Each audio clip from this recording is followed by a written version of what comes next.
I'm Kelly Dunham. I'm a nurse, educator, comedian, and ex-nun. I served under Mother Teresa, that Mother Teresa. I believe that care is best when it's done in community. And on my podcast, Cared For, I'd really like for us to build that community together. Cared For is a show about caregiving, but in its fullest sense. So we're going to talk about the big stuff like aging and death. Oh, and all that stuff that feels big when we don't have support. Our first episode of Cared For drops on Monday, February 16th. With me, Kelly Dunham. Cared For from PRX and Good Get Productions. It's an interesting time for religion. More and more Americans are considering themselves spiritual, but not religious. And others are questioning their allegiance to traditional faiths.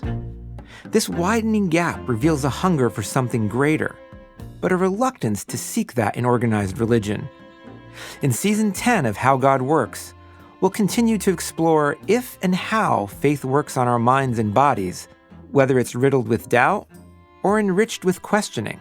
I don't find myself walking around questioning the existence of God the way I did when I was young, but I often doubt whether I can have a relationship with God.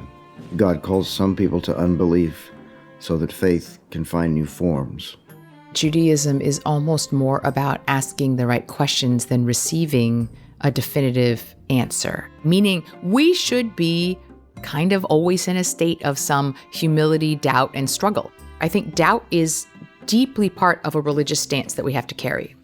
We'll ask whether faith and feminism are at odds. I realized later on in my life that it was my first feminist choice when I wore the hijab because I had to think about it, and I did it because I sincerely believed in it and felt a form of emancipation towards it.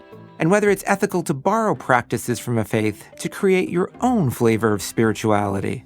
Religion isn't just a set of beliefs. It's not just a set of practices. Those things are meant to go together and kind of reinforce each other. So like a practice developed within a particular worldview was meant to reinforce that worldview. We'll also take a look at some of the cutting-edge scientific and cultural questions around religion right now.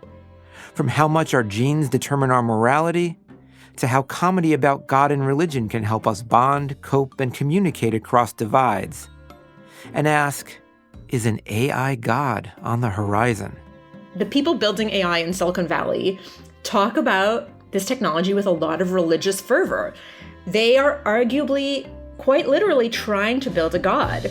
I'm Dave DeSteno, and I can't wait to share these conversations with you, starting next week.